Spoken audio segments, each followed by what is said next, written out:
Bu Vivin. Ya, Shalom Pastor Paul. Ya, shalom. Pastor, saya mau nanya tentang doa pelepasan itu, Pastor. Itu sesungguhnya gimana sih menjelaskannya?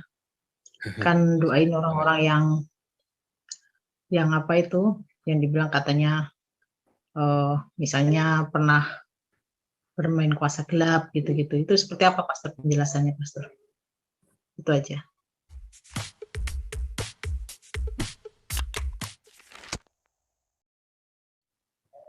Begitu kita terima Tuhan Yesus sebagai Tuhan dan Juru Selamat, kita itu sudah dilepaskan loh seharusnya. Masalahnya banyak orang nggak benar-benar terima loh. Itu loh masalahnya. Kalau dia terima sebagai Tuhan dan Juru Selamat, Tuhan Yesus bilang apa? Engkau memang sudah bersih oleh firman yang kau dengar kan? Iya. Oleh Logos. Kalau kita tiap hari membaca firman, tiap hari kita mendengar firman, kita dibersihkan loh hidup kita. Bagaimana bisa roh jahat yang lebih hebat daripada firman Tuhan? Kan nggak logika, nggak nalar. Lalu orang-orang gereja aliran karismatik membuat ini seakan-akan menjadi heboh kan. Ya. Padahal sebenarnya yang terjadi, ya dia sudah dibatalkan. Pembatalan itu kan nggak perlu dengan yang kejang-kejang sampai jengking-jengking sampai ngamuk-ngamuk begitu kan. Muntah-muntah apalagi kan. Nggak pernah diceritain di Alkitab loh muntah-muntah itu loh. Nggak ada. Nah, jadi sebenarnya lepasan itu nggak perlu sampai sebegitunya. Karena begitu kita terima Yesus dengan sungguh-sungguh, ya rajin aja diakonia. Karena carilah kerajaan Allah dan sedekah. Ya kan? Sadek kebenarannya itu kan, dan sadek itu artinya buahnya harus sedekah. Jalanin aja terus. Lalu baca firman setiap hari. Maka kita dibersihkan tiap hari oleh firman Tuhan. Ya, Lalu itu mengapa? Ya. Iya, kan biasanya memang di karismatik paling banyak ya untuk Ya. minta doa pelepasan seperti itu. Nah, itu memang saya sendiri pernah lihat karena saya juga masuk di situ. Itu mereka memang kayak ada apa namanya seperti yang tadi saya sampaikan tadi muntah-muntah, ada yang bentuk seperti kayak Kejang. harimau. Nah itu Ya. seperti apa itu, Pastor? Saya ngelihat Kalau sendiri memang betul. itu adalah sebenarnya itu tadi ya, dulu pernah saya tunjukkan di kelas apostolik dan di apologetik ya. Saya lupa di kelas apostolik saja apa di evangelis apologetik juga pernah saya tunjukkan. Jadi ada terapi ya untuk neuroterapi ya. Bagaimana kita lepas dari masa lalu kita, dari semua kepahitan kita, kesedihan kita di masa lalu, atau rasa bersalah kita di masa lalu. Ya ternyata itu kemudian digunakan oleh grupnya Toronto Blessing untuk itu ya, untuk grupnya Toronto Blessing dan segala macam karismatik modern ya. Karismatik lama nggak ada yang begitu ya, itu karismatik modern. Karismatik yang mulai tahun berapa itu, tahun 80 90-an ya. Tahun 90-an lah, tahun 80-an nggak ada begitu. Nah, kemudian dilakukan seperti itu, tapi memang nyaman ya, kalau sudah kejang-kejang begitu kan terus nyaman. Tapi kan jadi nagih kan. Apa itu psikis gitu ya? Apa kayak psikologi. Psikologi. Tapi kalau dia disembuhkan, ya dia didamaikan, pelan-pelan dia tenang enak. Dia berdoa, dia mungkin dia menangis, emosi tetap ada ya, emosional dia menangis. Ya ada yang sampai ya tergantung karakternya dia kan. Ada yang sampai ketawa-ketawa, ya itu kan digunakan oleh Toronto Blessing buat itu kan. Itu bisa terjadi, itu bisa digunakan sebagai terapi kan. Tetapi masalahnya kan kemudian dilakukan penipuan rohani kan. Pada kenyataannya itu digunakan oleh para psikolog kan untuk terapi kan.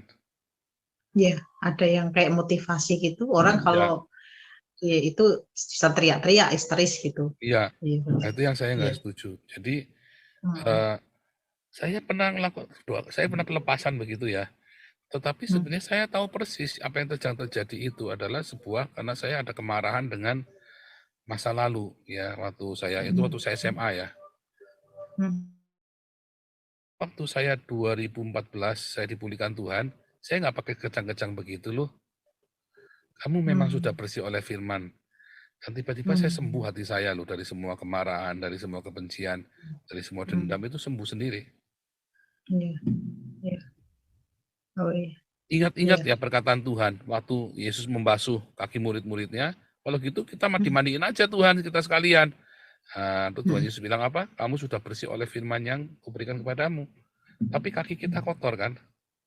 Karena kita memberitakan Injil kan kita datang ke banyak orang-orang berdosa kan? Dan kadang-kadang ketika kita berdebat, jadi kita jadi kotor kan? Mungkin jejak kita juga, makanya kan harus dibasuh kan? Ada kemarahan, karena orang-orang Islam ini kan kadang-kadang kurang ajar kalau membahas tentang Yesus kan. Nah, ada kemarahan di situ. Nah, kita juga perlu dibasuh. Tapi kalau badan kita semua sudah dibasuh oleh firman yang kita baca setiap hari. Coba baca kan dengan percaya. Masalahnya kan orang bacanya nggak percaya, gimana mau dibasuh? Iya. Jadi kalau kita percaya kan, firman yang membersihkan ya. Jadi asal kita membaca firman Tuhan, dari dulu saya percaya orang-orang pada Toronto pada kelepasan, saya nggak baca firman dan saya percaya saya dibersihkan oleh firman itu. Makanya saya nggak melakukan itu ya, saya tenging-tenging nggak suka, saya biasa aja. Kita pokoknya saya nggak baca firman yang banyak. Saya selalu nasihati baca firman Tuhan yang banyak. Iya. Selalu itu. Iya pasti. Ya bukan yang pelepasan. Saya nggak percaya metode pelepasan begitu ya. Dan sejak 2014 itu saya nggak pernah mempraktekkan metode pelepasan begitu. Dan nggak mau. Lebih baik dia dalam keadaan sadar ketika mendengar firman. Dan dia terus dipulihkan terus. Ya kan? Lagi dia ngamuk. Misalnya kita lagi pelepasan dia di dapur gitu kan. Bisa pecah semua kan? Iya. Apa? Karena kalau dijeblak begitu kepalanya kena bangku pada benjol kan? Nah, saya nggak mau. Nah, saya nggak mau begitu. Saya maunya yang ya saja Tuhan. Tapi ada orang yang terikat, yang zaman Yesus bagaimana? Nah itu sama. Yang zaman Yesus itu mereka ngalamin satu ikatan kan, itu kan jiwa kan, roh itu kan dari jiwa, psikologis kan, tekanan dilepaskan, kebanting kan dia. Dia bilang, maka dia membanting anak itu kan, lalu orang itu menjatuhkan orang itu, si roh jahat itu kan katanya Alkitab. Itu juga sama kan, yang Tuhan Yesus lakukan itu. Kuasa itu kan membuat orang itu segala yang mengikat jiwanya keluar, dibanting. Itu nggak masalah. Terpental gitu ya. Iya, terpental kan. Iya. Tetapi bukan seperti yang dilakukan oleh gereja-gereja karismatik sekarang. Beda. Ya, beda ya. Yang babi-babi itu ya, pastor ya. Masuk iblisnya masuk babi itu ya, jatuh itu ya. Kan? Heboh kan? Iya. Itu heboh sekali. Makanya babi-babinya itu ngamuk kan. Ganggu kan. Karena saking ramainya si orang ini yang lagi kerasukan ini. Iya kan? Ya sebetulnya orang gila pun sebetulnya kalau diisi firman tiap hari kemungkinan juga bisa sembuh. Itu betul, sudah kan? dilakukan oleh Ibu Priscilla Smith-Julian di Semarang.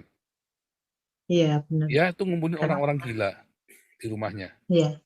Tiap hari dibaca firman Tuhan, terus ada speaker di rumahnya itu pembacaan ayat-ayat Alkitab. Iya.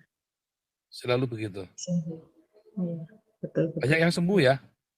Banyak yang sembuh lalu dijemput sama keluarganya jadi Islam lagi. Jadi Islam lagi. Karena kan memang tidak dikristenkan. Cuman metode penyembuhannya dengan gitu. Suami istri ini kan. Kebetulan suaminya itu dulu dosen saya. Dan suaminya ini juga teman kuliah saya juga. Teman kuliah tapi juga dosen saya. Jadi karena duluan dia selesai kan. Jadi sempat jadi dosen saya tapi teman kuliah saya juga suaminya itu. Orang-orang hebat sekali nih suami istri. Nah nanti kapan-kapan kita lagi mau undang tapi nggak sempat terus karena sibuknya minta ampun mereka berdua ya. Istrinya buta.